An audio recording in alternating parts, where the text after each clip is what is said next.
ఈ సమయంలో మనం దేవుని వాక్యాన్ని కొన్ని నిమిషాలు ధ్యానం చేసుకుందాం. పోయిన ఆదివారం మనం ఏ వాక్యాన్ని ధ్యానం చేసుకున్నాం? యాగము. యాగము. దేవుడు మనల్ని రాజులేని యాజక సమూహంగా దేవుడు మనల్ని చేసుకున్నాడు అని పేతురు రాసిన పత్రికలో 2వ అధ్యాయం 9వ వచనంలో మనం ధ్యానం చేశాం. ఏమనుంది? చీకటిలో నుంచి ఆశ్చర్యకరమైన తన వెలుగు యొద్దకు మనల్ని నడిపించాడు. మనం ఏర్పాటు చేయబడిన వంశము, ఏర్పాటు చేయబడ్డాం. ఆ వంశంలోంచి వచ్చాం. రాజులేని యాజక సమూహంగా దేవుడు మనల్ని పరిశుద్ధమైన దేవుని సొత్తుగా, పరిశుద్ధమైన జనాంగముగా దేవుడు మనల్ని చేసుకున్నాడు అని ఆ వారం మనం దేవుని వాక్యాన్ని ధ్యానం చేసుకున్నాం. మంచిదే, మనల్ని మంచి క్వాలిటీస్ అందులో ఉన్నాయి. అలాగే దేవుడు ఏర్పాటు చేసుకున్నాడు. అలాగని ఏర్పాటు చేసుకున్నాడు కాబట్టి మనం ఈ భూలోకంలో ఎలాగ పనిచేయాలో ఈరోజు సమయాన్ని బట్టి కొన్ని పాయింట్లు మీకు చెప్పాలనుకుంటున్నాను. బైబిల్ గ్రంథం చెప్తుంది, దేవుని పనే కాదు, ఏ పని అయినా సరే, వ్యవసాయం చేసుకున్నా, ఇంట్లో పని చేసుకున్నా చాలా జాగ్రత్తగా చేయాలి. అశ్రద్ధగా చేయకూడదు. దేవుని పని ప్రాముఖ్యంగా అశ్రద్ధగా చేస్తే శాపగ్రస్తుడు అని బైబిల్ చెబుతుంది. మనకి చేతికి వచ్చిన ఏ పని అయినా సరే కష్టపడి పని చేయాలి. ముఖ్యంగా మనం ఉపమానంలో పోల్చుకుంటే గాడిద బాగా కష్టపడుతుంది అని మనం చెప్పవచ్చు. గాడిద ఎక్కువ బరువులు మోస్తుంది, ఎంత కష్టపడుతుందో. అలాగను మనము కష్టపడి పని చేయాలి అని ప్రసంగి ఏమంటున్నాడంటే, ప్రసంగి గ్రంథంలో 9వ అధ్యాయంలో 10వ వచనంలో ప్రసంగి మంచి మాట రాశాడు. చదువుతారా? చేయుటకు నీ చేతికి వచ్చిన ఏ పని అయినను నీ శక్తి లోపము లేకుండా చేయుము. నీవు పోవు పాతాళమునందు పనైనను, ఉపాయమైనను, తెలివి అయినను, జ్ఞానమైనను లేదు. ప్రసంగి గ్రంథాన్ని సొలొమోను రచించాడు. దేవుడు సొలొమోనుకి చాలా జ్ఞానం ఇచ్చాడు. ఆ జ్ఞానంతో ఆయన పలికిన సూక్తులు. ఇక్కడ మనం చూస్తే మనకి ఏ పని చేయడానికి అప్పగించబడితే ఆ పని శక్తి వంచన లేకుండా చేయాలి. ఏదో నామకార్థంగా కాదు, లేక మొక్కుబడికి చేసినట్టు చేయడం కాదు. ఒకవేళ చేయకపోతే ఏమనుకుంటారని మొహమాటానికి వచ్చి చేయడం కాదు. మనము శక్తి వంచన లేకుండా మనం ఆ పని చేయాలి. ఇంటి దగ్గరైనా, లేక ఆఫీసులోనైనా, లేక ఎక్కడైనా సరే దేవుడు మనకిచ్చిన పనిని, ఉద్యోగంలోనైనా సరే మనం ఏదైనా పని చేస్తే పర్ఫెక్ట్గా చేస్తేనే మేనేజరు మనల్ని మెచ్చుకుంటారు. కూర్చోండి. కాబట్టి ప్రియ బిడ్డలారా, చాలా సార్లు మనము పనులు చేసే యవన బిడ్డలు అంత ఇంట్రెస్ట్గా చేయరు. ఏదైనా పని చెప్తే ఏదో చేస్తున్నాం కదా అని మొక్కుబడిగా చేస్తారు. అది నీట్గా ఉందా లేదా చూడరు. నేను చిన్నరాణి వచ్చి చాలా గిఫ్ట్లు ప్యాక్ చేసింది. నడు పడిపోలేకండి 35 గిఫ్ట్లు, 31 గిఫ్ట్లు అలాగా అన్ని ప్యాక్ చేసిందంటే చాలా కష్టమే. 2-3 చేయాలి, కానీ ఒక్క అమ్మాయి చేసింది. దేవుని పని నిజంగా అలాగ దేవుని పని మనము చేయాలి. దేవుని సన్నిధిలోనే కాదు, ఇంటి దగ్గర అయినా సరే, ఒక ఆఫీసులోనైనా సరే దేవుడు మనకి ఇచ్చిన పనిని మనము కష్టపడి చేయాలి. మొక్కుబడిగా అశ్రద్ధగా చేయకూడదు. అలా చేస్తే ఆశీర్వాదం రాదు. దేవుడు మనల్ని మంచిగా ఎన్నుకున్నాడు కాబట్టి మంచిగానే పనిచేయడానికి ఇష్టపడాలి. రెండోదిగా లేడి వలె మనం సురుకుగా ఉండాలంట. ఎలా ఉండాలి? లేడి వలె సురుకుగా ఉండాలి. గాడిద ఎలాగైతే కష్టపడి పనిచేస్తుందో అలాగే మనం కష్టపడి పనిచేసేవారుగా ఉండాలి.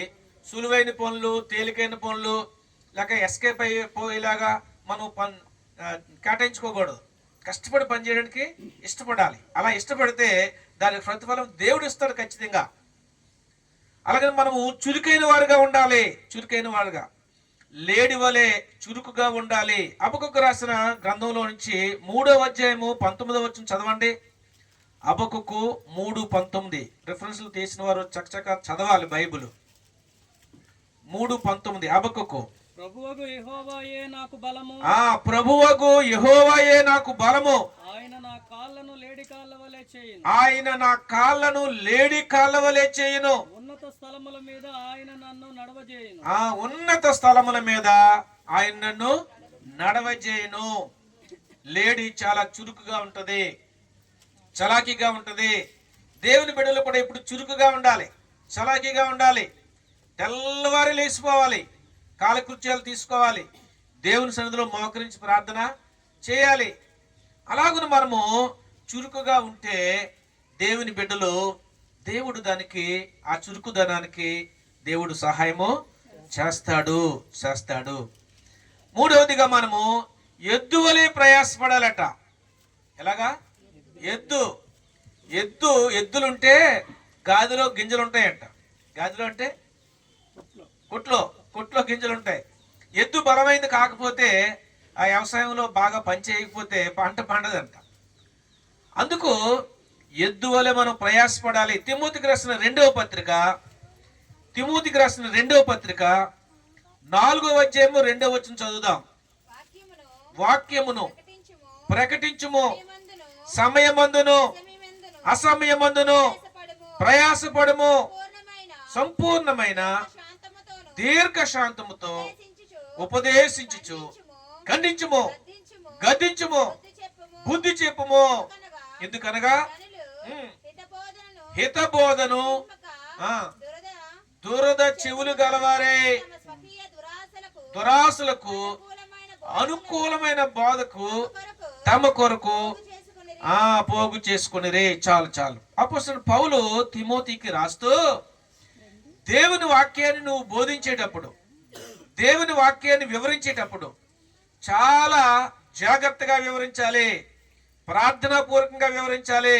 ప్రార్థనలో కనిపెట్టి దేవుడు నీతో చెప్పిన మాటలు శక్తివంచన లేకుండా ప్రజలకు అందించాలి.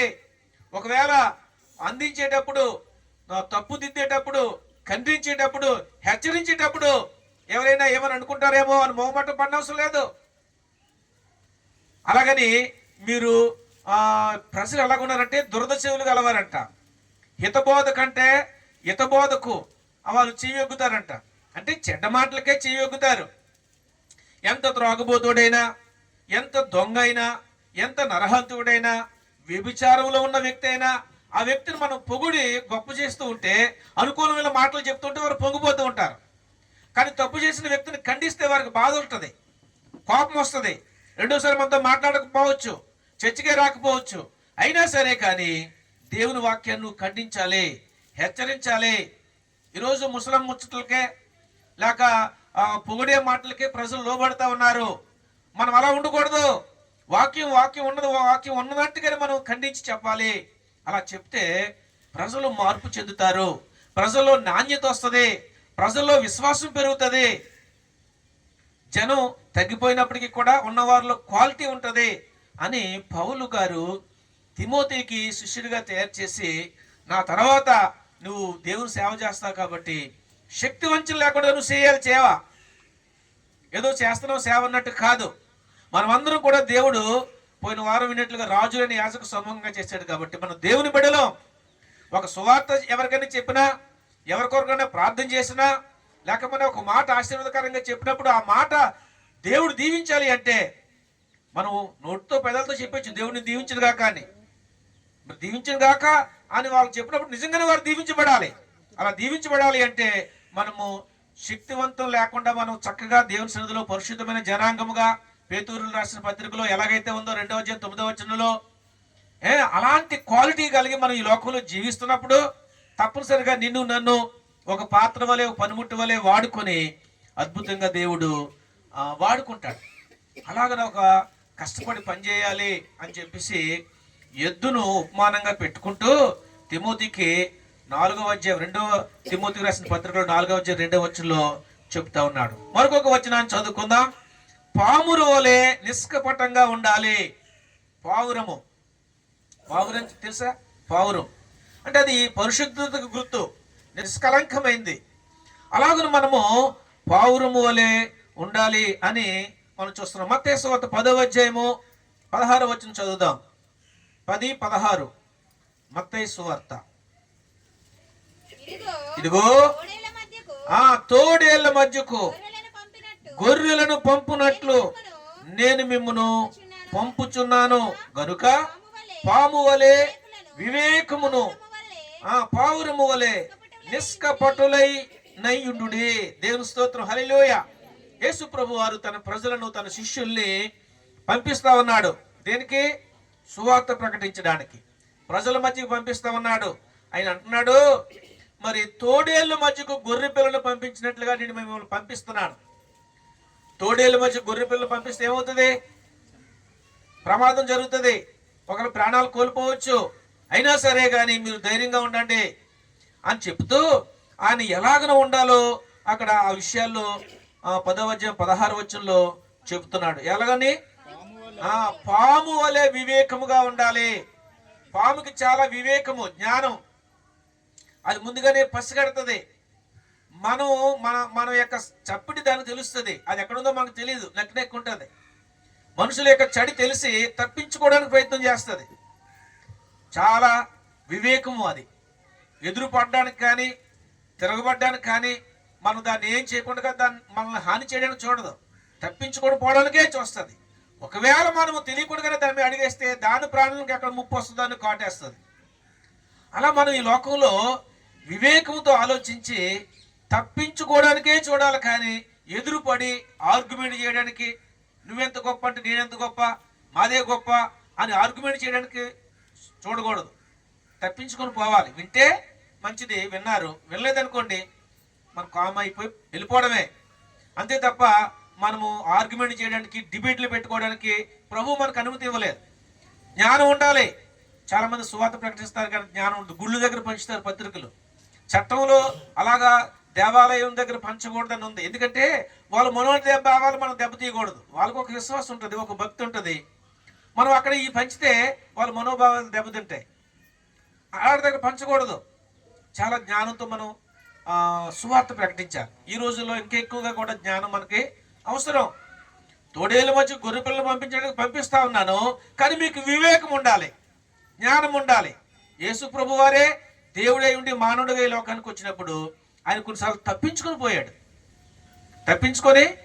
ఆయన దేవుడై ఉండి మానవుడిగా తప్పించుకొని పోతే మనం కూడా తప్పించుకోవడానికి చూడాలి, కానీ ఉరిలో పడిపోయినట్లు పడిపోయి ఆర్గ్యుమెంట్ పెట్టుకొని లేనిపోయిన గొడవలు మన నెత్తి మీద వేసుకోవడానికి అలా చేయలేదు ప్రభు. అలాగని ఇంకేమన్నాడు? పావురమోలే నిష్కపటులుగా ఉండండి. పావురం ఎలాగైతే పరిశుద్ధత కలిగి జీవిస్తుందో, పవిత్రంగా జీవిస్తుందో, దేవుని బిడ్డలని మీరు మీ పవిత్రతను కాపాడుకోండి, మీ పరిశుద్ధతను కాపాడుకోండి. మీరు ఈ లోకంలో పందివలే బొర్లేసి నీ ఇష్టానుసారంగా జీవించేసి నువ్వు నీతి వాక్యాలు చెప్తానంటే వినివాళ్ళు ఎవరు కూడా లేరు. కానీ మన దేవుని బిడ్డలం అయితే దేవుని బిడ్డలకు తగినట్టుగానే జీవించాలి. ఒక్క మాట మన నోటంట దొలిరిపోయినా 1000 కళ్ళు మన వైపు చూస్తాయి. చాలా జాగ్రత్తగా మనం జీవితాన్ని కొనసాగించాలి. ప్రభు పరిశుద్ధుడు, మనం కూడా ఆయన బిడ్డలుగా పరిశుద్ధులుగా ఈ లోకంలో జీవించాలి, కానీ మన ఇష్టానుసారంగా జీవించడానికి కాదు. అలా జీవిస్తే ఈ క్రైస్తవత్వంలో మనం నిలబడలేం. ప్రభు చెప్పిన మాట, తోడేళ్ళు మధ్యకు గొర్రె పిల్లలు పంపించినట్లుగా నేను వాళ్ళ మధ్యకు పంపిస్తున్నాను. అయితే మీరు పాము వలె వివేక జ్ఞానం కలిగి ఉండండి, పావురము వలె నిష్కపటమైన హృదయం కలిగి ఉండండి అని చెప్తా ఉన్నాడు. అలాగే మనం జీవిద్దాం. 5వదిగా సింహం వలె ధైర్యంగా ఉండండి అని చెప్తున్నాడు. ఎలా ఉండాలి? సింహము ధైర్యం. కొన్నిసార్లు మనము భయపడిపోతాం. భయపడిపోయి ఏ పని చేయలేం, ఏ పని కూడా చేయలేం భయపడిపోతే. ప్రియ బిడ్డలారా, దేవుని బిడ్డలకు ధైర్యం ఉండాలి. ఎందుకు ధైర్యం? ప్రభు మనకు తోడుగా ఉన్నాడు, ప్రభు మనకు సహాయం చేస్తాడు. ధైర్యంగా నిలబడదాం. మనం నిలబడితే దేవుడే మన పక్షంగా యుద్ధం చేస్తాడు. మనం నిలబడి ప్రభు సహాయం కొరకు మనం ముందుకు వెళ్ళాలి. సామెతల గ్రంథములో 28వ అధ్యాయము 1వ వచనం చదవండి. సామెతలు 28:1. ఎవడును తరమకుండానే దుష్టుడు పారిపోవును, నీతిమంతులు సింహము వలె ధైర్యముగా నుందురు.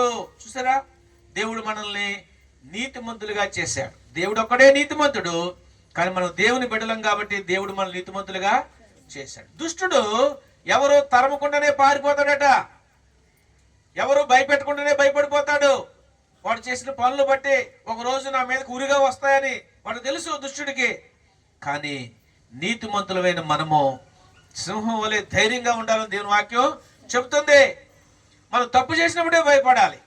తప్పు చేయలేనప్పుడు మనం భయపడిపోనవసరం లేదు, రాజీ పడిపోనవసరం లేదు. మనము ధైర్యంగా ఉండి దేవుని వాక్యాన్ని మనం చెప్పాలి. అపోస్తలుడు పేతురు లేక యోహాను లేక యాకోబు, యేసుప్రభు 12 మంది శిష్యులు కూడా ఈయన గురించి మళ్ళీ ఎక్కడ బోధించొద్దు అన్నారు. వాళ్ళు ఏమన్నారు? కన్న వాటిని విన్న వాటిని బోధించకుండా మేము ఉండలేం అన్నారు. కాబట్టి ప్రియమైన బిడ్డలారా, మనము ధైర్యంగా ఉండాలి. చాలాసార్లు మనకి అధైర్యం వచ్చేస్తుంది. దేవుని బిడ్డలు అని చెప్పుకోవడమే భయపడిపోతాం. కొన్నిసార్లు అయితే మన పేరు రికార్డులో రాసుకోవడానికి భయపడిపోతాం, క్రైస్తవులు అని. ఎందుకంటే క్రైస్తవులు అని రాసుకుంటే రిజర్వేషన్ రాదు, జాబ్ రాదు, లేక బాప్తీసం తీసేసుకుంటే తర్వాత పెళ్ళిళ్ళు అవుతాయావో అని యవనస్తులు, రకరకాల భయాలు మనుషుల్లో ఉంటాయి. దేవుని బిడ్డల్లో, ముఖ్యంగా మనలో దేవుని బిడ్డల్లో మనం భయపడిన అవసరం లేదు. మనము పూర్తిగా దేవుని మీద ఆధారపడితే మన చదువైనా, ఉద్యోగమైనా, వివాహమైనా దేవుడు ఇవ్వకుండా రాదు. దేవుని మీద ఆధారపడాలి. దేవుడు మనల్ని నీతిమంతులుగా చేశాడు. మనము నీతిమంతులం అయితే సింహం వలె ధైర్యంగా ఉందాం. దేవుడు ఏ పొజిషన్లో దేవుడు మనం నిలబడితే అదే పొజిషన్లో నిలబడదాం. మనం దిగజారిపోకుండా, మనం ఈ లోకంలో పాపానికి లొంగిపోకుండా ఉన్నంతకాలం ధైర్యంగానే ఉండగలం. ఎప్పుడైతే మనము దేవుని మార్గం నుంచి తొలగిపోతామో, ఈ లోకంలోనూ పాపంలో పడిపోతామో, అప్పుడే భయపడవలసిన పని, అప్పుడే మనము భయపడాలి అనేది మనం చూస్తాం. అయితే ఈ లోకస్తులు అయితే తప్పు చేసినా భయపడరు, ధైర్యంగానే ఉంటారు. కానీ మనమైతే చిన్న తప్పు చేసినా, చిన్న ఒక మాట నోటంటూ వచ్చినా మనం ఏం చేస్తామంటే భయపడతాం. కాబట్టి ప్రియమైన బిడ్డలారా, దేవునికి భయపడాలి, ఈ లోకంలో మనం ధైర్యంగా ఉండాలని చూస్తున్నాం. ఆరోదిగా ఉడుము వలె పట్టుదల కలిగి ఉండాలంట. ఉడుము పట్టు తెలుసా? ఉడుము పట్టు ఎలా ఉంటుంది? ఉడుము పట్టు చాలా గట్టిగా ఉంటుంది. మనం కూడా లోకంలో అలా ఉండాలి. సామెతల గ్రంథంలో 4:4 చదవండి. బోధించుచు ఇట్లా నేను నీ హృదయము పట్టుదలతో నా మాటలను పట్టుకొన నిమ్ము, నా ఆజ్ఞలను గైకొనని ఎడల నీవు బ్రతుకుదువు. హల్లెలూయా. చాలా పట్టుదల ఉండాలి. ఉడుము పట్టినట్లుగా దేవుని ధర్మశాస్త్రంలో దేవుని ఆజ్ఞలు, దేవుని వాక్యం ఏం చెప్తుందో ఆ ప్రకారంగా నడుచుకోవడానికి మనము చాలా దృఢ సంకల్పం కలిగి జీవించాలి. లేకపోతే అంత పట్టుదల లేకపోతే, అంత సమర్పణ లేక అంత తీర్మానం లేకపోతే మనం జీవించలేం. ఏదైనా మనకి ఒక పట్టుదల ఉండాలి. ఇలా జీవించాలి, నేను దేవుని బిడ్డను అంతేని, కానీ మనం అలాగా జీవించలేము. కాబట్టి ప్రియమైన బిడ్డలారా, మన హృదయంలో పట్టుదలతో దేవుని మాటలు మనం పట్టుకోవాలి, దేవుని ఆజ్ఞలను గైకోవాలి. అలా ఎవరైతే దేవుని ఆజ్ఞలు గైకుంటారో వారు బ్రతుకుదురు. బ్రతకడం అంటే ఇక్కడ అలాగా బ్రతుకుతాం, కానీ మనం నిత్యము దేవుని రాజ్యంలో యుగయుగాలు ఉండాలి కదా. మనం రెండో మరణంలోకి వెళ్ళకూడదు, యుగయుగాలు ప్రభుతో ఉండాలి. అంతే, మన నిత్యము కూడా ప్రభుతో ఉండడానికి ఇష్టపడతాం. హల్లెలూయా. అలాగే మనము 7వదిగా అంశ వలె చక్కగా ఉండాలి అని. అంశ కూడా విచక్షణ అంటే అది కూడా జ్ఞానానికి సంబంధించిందే ఉండాలని ఇక్కడ చెప్తా ఉంది. ఇర్మియా గ్రంథం చూడండి, 15వ అధ్యాయము 19వ వచనం చదువుదాం. ఇర్మియా 15:19. కాబట్టి ఇలాగూ సెలవిచ్చినని నీవు నా తట్టు తిరిగిన ఎడల నీవు నా సన్నిధిని నిలుచున్నట్లు నేను నిన్ను తిరిగి రప్పింతును. ఏవి నీచములో ఏవి ఘనములో గుర్తుపట్టిన ఎడల నీవు నా నోటి వలె ఉందువు. వారు నీ తట్టునకు తిరగవలను గాని నీవు వారి తట్టు తిరగకూడదు. దేవుని స్తోత్రం చెప్పండి. హల్లెలూయా. మనము అంశలాగా ఈ లోకంలో బ్రతకాలి. అంశ చాలా చక్కగా మంచిగా, అంశ కాకై కడకాలం జీవించే కంటే హంసై దర్జాగా ఒకరోజు జీవించిన చాలా సామెత ఉంది. దేవుని బిడ్డలు చక్కగా ధీటుగా ఉండాలి. అంటే మనం ఈ లోకంలో ఉంటున్నాం కాబట్టి ఈ లోకంలో చాలా మంది స్నేహితులు మనకి ఉంటారు. వారితో మాట్లాడతాం, వారితో పనులు చేస్తాం, వారితో సహవాసం చేస్తాం. అంత మాత్రాన వారు లాగా మనము ఈ లోకంలో పాపం చేయడానికి వెళ్ళకూడదు. వాళ్ళతో మన స్నేహితులు ఉంటారు, రండి సినిమాకి వెళ్దాం అంటారు, మనం మొగమాట పడిపోయి వెళ్తే వెళ్ళిపోకూడదు. లేకపోతే ఎక్కడో చెడు పని చేయడానికి రమ్మంటారు, మనం మొగమాట పడిపోయి వెళ్ళిపోకూడదు. మనము వారు మన తట్టు తిరగాలి, కానీ మనం వారి తట్టు తిరగకూడదని బైబిల్ చెప్తుంది. వారు మన తట్టు తిరగాలంటే మనం ఈ ఏదైతే క్వాలిటీ కలిగి జీవిస్తున్నామో, మంచి కలిగా జీవిస్తున్నామో, నీతి కలిగి జీవిస్తున్నామో, భక్తి కలిగి జీవిస్తున్నామో, అలాగని వారు కూడా మారాలి. మారి మన వైపు తిరిగి వారు కూడా వారి జీవితాలు మార్చుకొని మంచిగా జీవించాలి అనేది ఇర్మియా గ్రంథంలో 15వ అధ్యాయం 19వ వచనంలో ఇర్మియా ద్వారా దేవుడు చెప్తా ఉన్నాడు. నా సన్నిధిని నిలిచినట్లు నేను నిన్ను తిరిగి రప్పించుదును. ఏవి నీచములో ఏవి ఘనములో నీవు గుర్తుపట్టని ఎడల నీవు నా నోటి వలె ఉందవో. వారు నీ తట్టునకు తిరగవలను గాని నీవు వారి తట్టునకు తిరగకూడదు అని ప్రభు వాక్యం చెప్తా ఉంది. కాబట్టి ప్రియమైన బిడ్డారా, మనం ఈ లోకం చాలా భయంకరంగా ఉంది, కానీ గుర్తించాలి ఏది నీచమో, ఏది మంచివో, ఏది చెడ్డవో. అలాగను మనము హంస వలె జీవించాలి అనేది ఉంది. మరొక మాట 8వదిగా, ఈ మాట చెప్తే మీకు కోపం వస్తుందేమో, కానీ కోపం వచ్చినా అది వాస్తవం. కుక్క వలె మనం జీవించాలంట. ఏంటంటే బాబు ఇలా అంటున్నారు పాస్టర్ గారు అని అనుకోకండి. దేనికి గుర్తు? కుక్క విశ్వాసానికి గుర్తు. చాలా మంది ఇళ్లలోకి వెళ్తే చక్కగా పెంచుకుంటూ ఉంటారు. అది మనము తన యజమానుడికి ఎంతగా లోబడి ఉంటుందో, ఎంతగా అది విశ్వాసం చూపిస్తుందో, చనిపోయే వరకు కూడా తన యజమానికి ఆ విశ్వాసాన్ని చూపిస్తుంది. మనం ఒక ఇంటికి వెళ్ళాం, అది మమ్మల్ని చూసేసరికి బాబు అరుస్తుంది. ఇంకో పాస్టర్ గారు వచ్చారు, మేము వచ్చాం, నేను గ్రేస్ వెళ్ళాం. ఆ తర్వాత తను పెంచే యజమానుడు వచ్చాడు. ఇంకా అది వచ్చేసరికి గెంతులేసి ఎగిరేస్తుందండి. అతను ఎత్తుకున్నదాకా ఊరుకోలేదు కుక్క. అంత విశ్వాసం చూపిస్తుంది తన యజమానుడి మీద. మనం కూడా అలాంటి విశ్వాసం మనకి ఉండాలి. కుక్కకున్న విశ్వాసం మనకి ఉండాలి. ఎవరి మీద? దేవుని మీద. ఆయన మన పోషకుడు, మన రక్షకుడు, మన కొరకు ప్రాణం పెట్టిన వ్యక్తి. కాబట్టి మనం దేవుని మీద ఈ లోకంలో విశ్వాసంగా జీవించాలి. యోహాను సువార్త 14వ అధ్యాయంలో 1వ వచనం చదివితే యేసు ప్రభు వారు పరలోకానికి వెళ్తూ ఆయన ఏమన్నాడు? మీ హృదయములను కలవరపడనీకండి. దేవుని యందు విశ్వాసం ఉంచుతున్నారు, నా యందును విశ్వాసం ఉంచండి. నా తండ్రి ఇంట అనేక నివాసముల కలవు, లేని ఎడల నేను మీతో చెప్పుదును.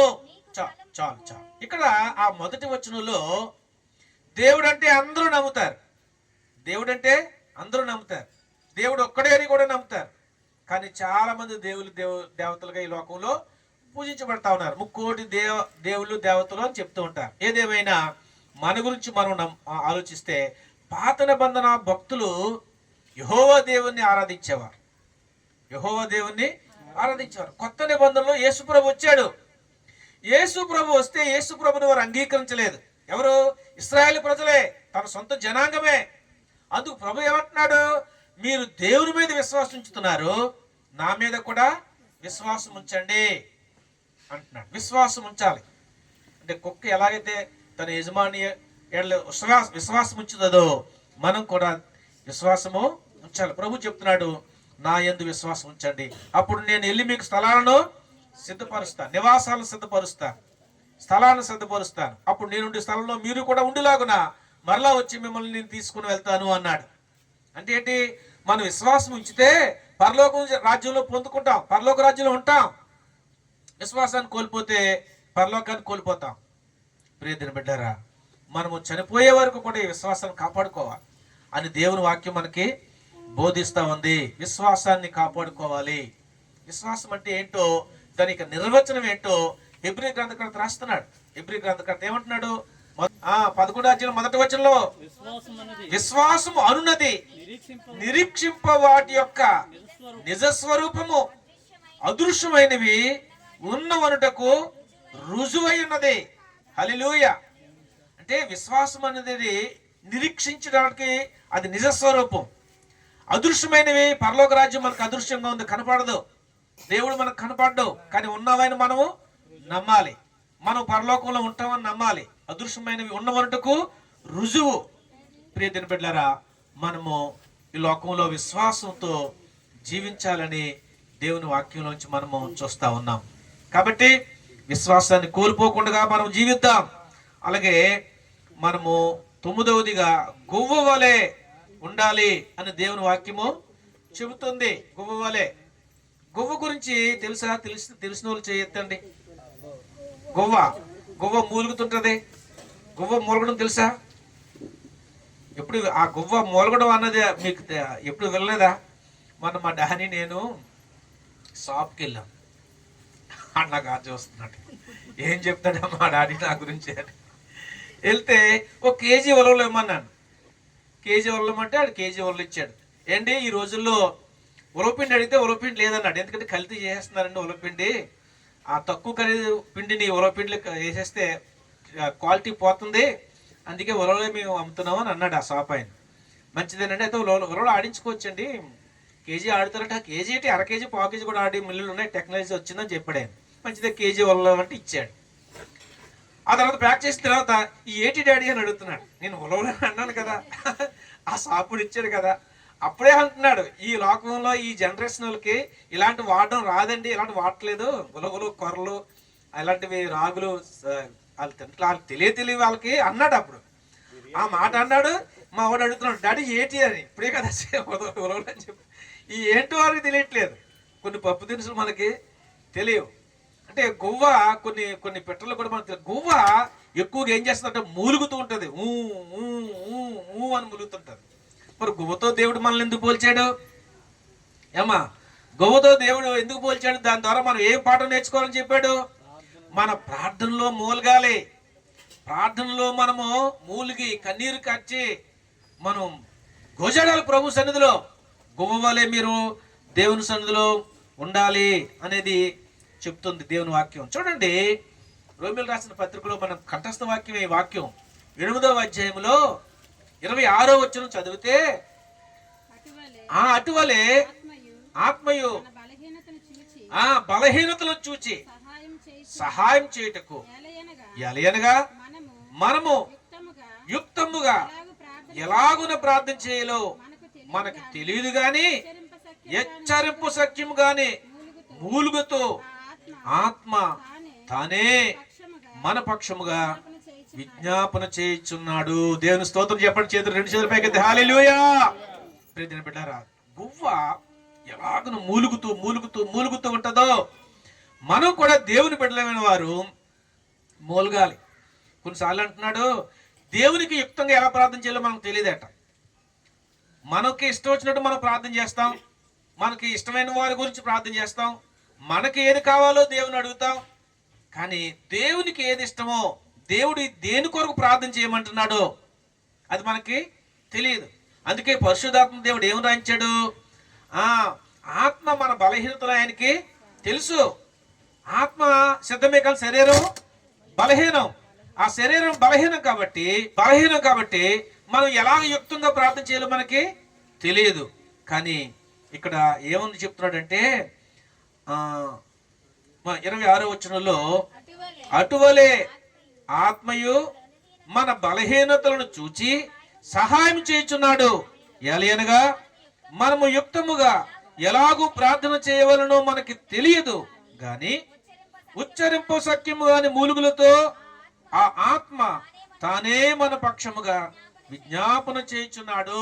దేవుని ఆత్మే మన పక్షంగా విజ్ఞాపన చేస్తున్నాడంట. మనం భారం ఉండి ప్రభు సన్నిధిలో ప్రార్థన చేయాలి.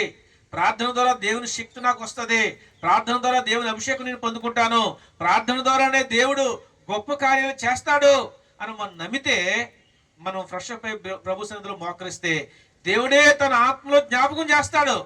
ఎవరి కొరకు ప్రార్థన చేయాలో, దేని కొరకు ప్రార్థన చేయాలో కళ్ళు మూసుకొని ఏకాగ్రత కలిగి ప్రభు సన్నిధిలో ఉంటే ఒకదానితో ఒకటి దేవుడు జ్ఞాపకం చేస్తాడు. మనం మామూలుగా అందరితో మాట్లాడుతూ సంచరిస్తూ సెల్ ఫోన్ మాట్లాడుకుంటూ మనం ఏకాగ్రత లేకుండా ప్రార్థన చేస్తే దేవుని నడిపింపు ఉండదు. ఏకాంతంగా ఉంటున్నప్పుడు మనము ఎక్కువగా ప్రార్థన కళ్ళు మూసుకొని ప్రార్థన చేయాలి. మూలగాలి ప్రభు సన్నిధిలో. అలాంటి మూలిగే ప్రార్థన, గువ్వలే మూలిగే ప్రార్థన దేవునికి ఇష్టమైందని దేవుని వాక్యం చెప్తా ఉంది. కాబట్టి ప్రియులారా, దేవుని బిడ్డలమైన మనము అలాగున మూలిగే ప్రార్థన చేయాలి. 10వదిగా మనం చూస్తే సేమల గురించి చెప్తున్నాడు. సేమల గురించి మనం ఏం నేర్చుకుంటాం? క్రమశిక్షణ. ఇంకా ఏం నేర్చుకుంటాం? జ్ఞానము. ఇంకా ఏం నేర్చుకుంటాం? ముందు చూపు. చూసారా, ముందు చూపు అంటే వర్షాకాలం వచ్చేస్తున్నప్పుడు అది ఎప్పుడు సిద్ధపరుచుకుంటుంది? అది ఆహారాన్ని ముందుగానే వేసవికాలంలోనే ఆహారం అంటే సిద్ధపరుచుకుంటుంది. ఇంక వర్షాకాలం వచ్చేస్తే బయటికి వెళ్ళలేము, నీటిలో వాడి సేమలో ప్రయాణం చేయలేము. అందుకే ముందుగానే ఆహారం సిద్ధపరచుకుంటారు. శ్రమజీవి, అది కష్టపడి పనిచేస్తుంది సేమలు పెట్టిన పుట్టలో పాములకు ఇరువైనట్టు. సేమలు పుట్ట పెట్టిందే సేమలు. కాబట్టి చీమల గురించి ఇక్కడ రాస్తున్నాడు. సామెతల గ్రంథంలో 6వ అధ్యాయం 6వ వచనం చదివితే అక్కడ మంచి మాట, సోమరే చీమల యొద్దకు వెళ్ళుము, వాటి నడతలను కనిపెట్టి జ్ఞానము తెచ్చుకును. సరే, దేవుడు ఎక్కడికి వెళ్ళమంటున్నాడు? సోమరిని చీమల దగ్గరికి. సోముడు గురించి ఎన్నో విషయాలు రాయబడింది. సోమరు అనుకుంటాడంట మంచం మీద అటు దొరుకుతాడంట, ఇటు దొరుకుతాడంట, అటు ఇటు దొరుకుతాడు. లేద్దాం అనుకుంటాడు, ఇంకా కొంచెం కునుకుదాం అనుకుంటాడు, ఆ తర్వాత ఎల్లారిపోతుంది. మళ్ళీ లేద్దాం అనుకుంటాడు, మళ్ళీ టిఫిన్ చేసి పడుకోవడమే, మళ్ళీ భోజనం చేసి పడుకోవడమే, ఇంకా అలా పడుకోవడమే. సాకులు నేర్చుకుంటాడు. ఇంకా అంటాడంట అన్నంలోను గిన్నెలో చేయి పెడతాడంట, కలుపుతాడంట, మొదలు తీసి నోట్లో పెట్టుకోవడం బద్ధకం అంటాడు. అలా ఉంది బైబిల్లో. అంత బద్ధకొస్తుడు ఉంటాడా? అంత స్వాములు ఎవరైనా ఉంటారా? ఉన్నారంట. కొంతమంది మాకు తెలిసిన ఒక అమ్మాయి ఉంది, పెళ్ళి అయి పిల్లలు పుట్టినా సరే కానీ వాళ్ళ తల్లిదండ్రులే తినిపించాలంట. కొన్ని చిన్నప్పుడు పెళ్ళి అయ్యే వరకు మన పిల్లలు మనకు ముద్దు తినిపిస్తాం, పెళ్ళి అయిన తర్వాత కూడా తల్లిదండ్రులు వచ్చి తినిపించాలంటే ఎలా అవుతుంది? అంటే అంత ముద్దించుకోవచ్చు, కానీ కష్టపడి మన పని చేయాలి. సీమల గురించి సామెతల గ్రంథంలో 6వ అధ్యాయం 6వ వచనంలో చక్కటి మాట. చీమల దగ్గరికి వెళ్ళి నేర్చుకోమంటున్నాడు. ఎవరిని? సోమరిని. ప్రియమైన బిడ్డలారా, చీమల దగ్గరికి వెళ్తే మనకు జ్ఞానం తెలుస్తుంది. వాళ్ళకి ఎంత జ్ఞానం ఉందో, ఎంత ముందు చూపు ఉందో, ఎంత కష్టపడి పనిచేస్తుందో. కాబట్టి ప్రియమైన బిడ్డలారా, దేవుని బిడ్డలైన వారు అలాగా చక్కగా మంచి జ్ఞానం పొందుకొని ముందు చూపు కలిగి జీవించాలి. కాబట్టి కొన్నిసార్లు జ్ఞానం మనకు ఉండాలి. దేవుడు అన్నాడు, ఈ లోకంలో మీకు అన్ని అవసరమే, మీకు ఏది అవసరమో అది అడగమన్నాడు. కానీ మనం వాటి మీద, వస్తువుల మీద, వాహనాల మీద, ధనం మీద ఆధారపడం. మనకు ఎందుకు దేవుడు ఇస్తాడు? వాడుకోవడానికి, దాచుకోవడానికి కాదు. మనం వాడుకోవడానికి దేవుడు ఇస్తాడు. వాహనాలు, వస్త్రాలు, ఈ భూములు, పుట్టలు, ఇల్లు దేనికి? వాడుకోవడానికి. మనం అవసరం లేని కొనుక్కోని అవసరం లేదు. మనకి ఏది అవసరమో అది కొనుక్కోవాలి. అవసరం లేని కొనుక్కొని దాచిపెట్టుకొని ఎందుకు? వేస్ట్ కదా, పాడైపోద్ది. కాబట్టి ప్రియమైన బిడ్డలారా, మనం ఈ లోకంలో దేవుని కొరకు ఈ లోకంలో జీవించాలి. 10 చెప్పాను, ఇంకో 10 ఉన్నాయి, కానీ చాలా విషయాలు మనము దేవుని పరిశుద్ధ గ్రంథంలో నుంచి, వాక్యంలో నుంచి, అలాగే ఈ ఉపమానాలు అంటే ఏవి వస్తువులు బట్టి మనము నేర్చుకున్నాం.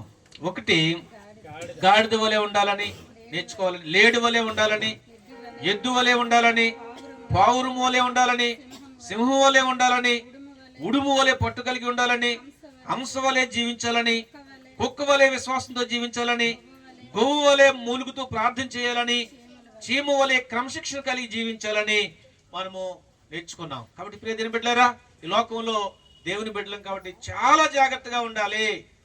మనం ఒక్క కంటితో చూస్తాం, ఒక్కరినే చూస్తాం, కానీ అవతల నుంచి మనల్ని చాలా మంది అబ్జర్వేషన్ చేస్తారు. మనం ఏదైనా తప్పు చేస్తే దేవునికి అవమానము వస్తుంది. అలాగన మనం జీవించకూడదు. దేవుడు ఈ మాటలు మన జీవితంలో నెరవేర్చును గాక. ఆమేన్. హల్లెలూయా. చిన్న ప్రార్థన చేసుకుందాం. మహాపరిశుద్ధుడైన మా తండ్రి, జీవం గల దేవా, నీకు వందనాలు. ఈరోజు దేవుని వాక్యంలోంచి మీరు మాతో మాట్లాడిన ఈ వాక్యాలన్నిటి కొరకు కృతజ్ఞతాస్తులు చెల్లిస్తూ ఉన్నాం తండ్రి. ఈ వాక్యాలన్నీ కూడా మా హృదయంలో మేము భద్రపరచుకోవడానికి, మేము అలాగనే జీవించడానికి దేవా మీరు కృప చూపించమని ప్రార్థన చేసుకుంటున్నాను. మంచి నేల పడిన విత్తనము ఎలాగైతే అది మొలకెత్తి నూరంతులుగా ఫలిస్తుందో, నీ వాక్యం మా జీవితంలో నూరంతులుగా ఫలించాలని ప్రార్థన చేసుకుంటున్నాం తండ్రి. నాయనా, రాతి నేల పడిన విత్తనం అయితే అది ఫలాలు రాదు నాయనా. దారి పక్కన పండిన విత్తనం అయితే పక్షులు ఎత్తిపోతాయి, ఫలాలు రావు ప్రభువా. తండ్రి నైనా ముళ్ళ పొరలు పండిన విత్తనం అయితే అది హవికి విచారాల చేత అంచివేయబడుతుంది ప్రభువా. మంచి నేల పండిన విత్తనం అయితే ప్రభువా నైనా 30 దంతులుగా 60 దంతులుగా 100 దంతులుగా పండుతుంది ప్రభువా. అలాగే నీ వాక్యం మా అందరి హృదయాలు ఫలింపు చేయమని, మీరే మహిమ పొందమని యేసు ప్రభు నామములో ప్రార్థిస్తున్నాము తండ్రి, ఆమేన్.